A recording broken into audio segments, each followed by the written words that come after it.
Hi, this is Mark from LongIslandWatch.com. The question I get asked quite often is, how rugged is a mechanical wristwatch? Can I wear it when I go biking, off-roading, kayaking, mountain climbing, golfing, whatever it is you might do? I read this question online, people post it on Reddit, Watch You Seek, etc., etc.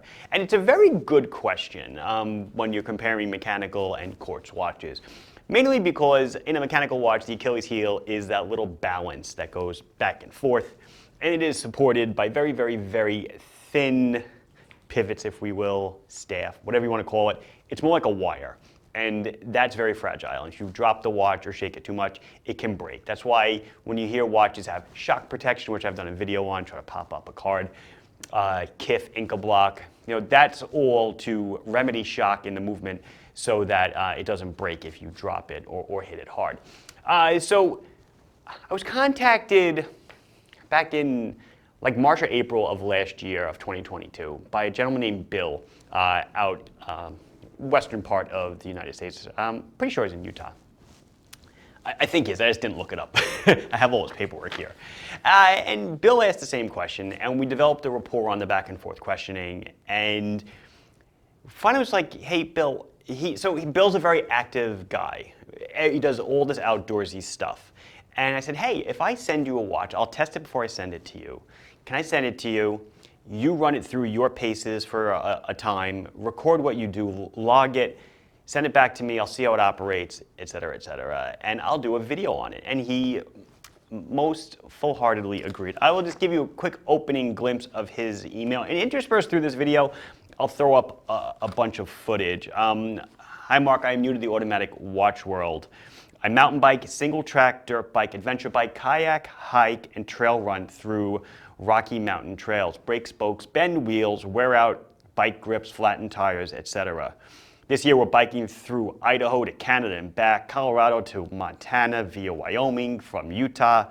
People fly in to go with me, 7 to 10 days in a row of 300 miles a day, mostly on,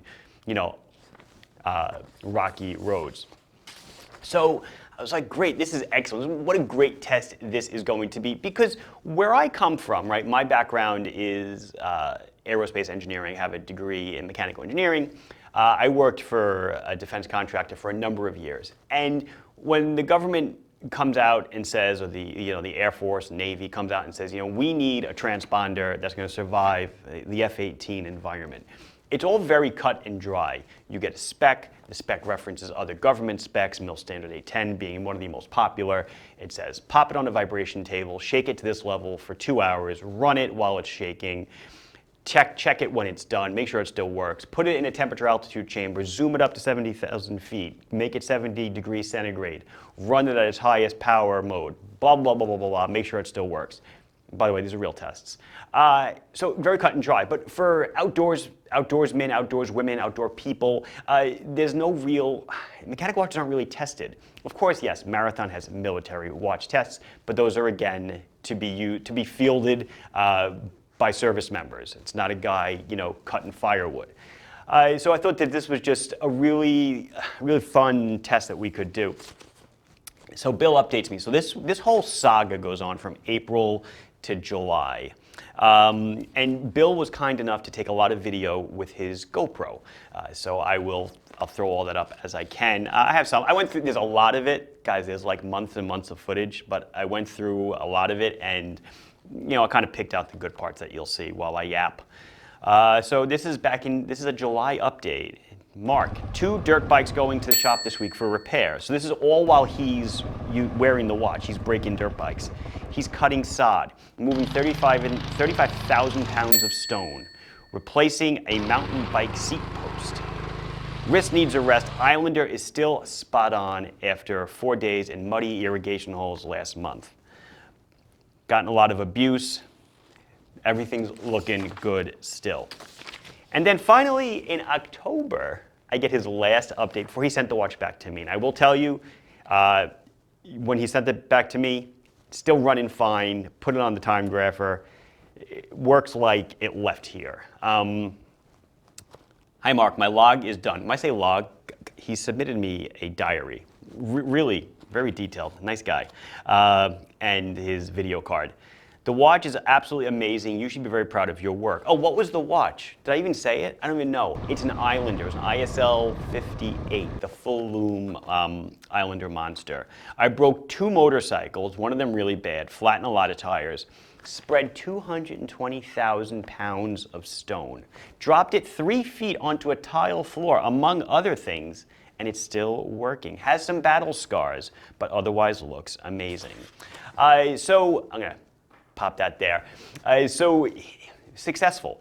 I do want to say that I just mentioned it was an Islander. This doesn't have to be an Islander. Sure, Islander's a great brand. We make excellent watches that obviously withstand a lot of outdoor stuff. But the kind of shock protection that's built into the Islander is the same protection that's in any Seiko, any Orient, just about any, I'm gonna say dive watch because dive watches are more of a bulky case construction.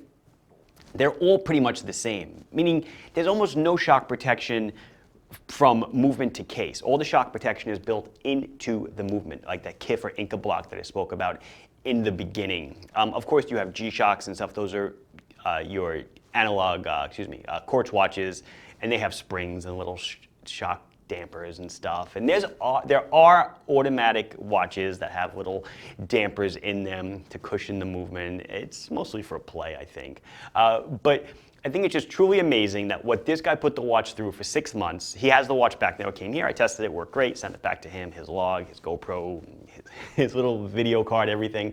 The watch works amazing. And I'm just really thankful to Bill for loaning out his wrist for the whole thing and all his abuse. And for you guys to see that a mechanical watch can certainly withstand just about everything you're going to throw at it in daily life.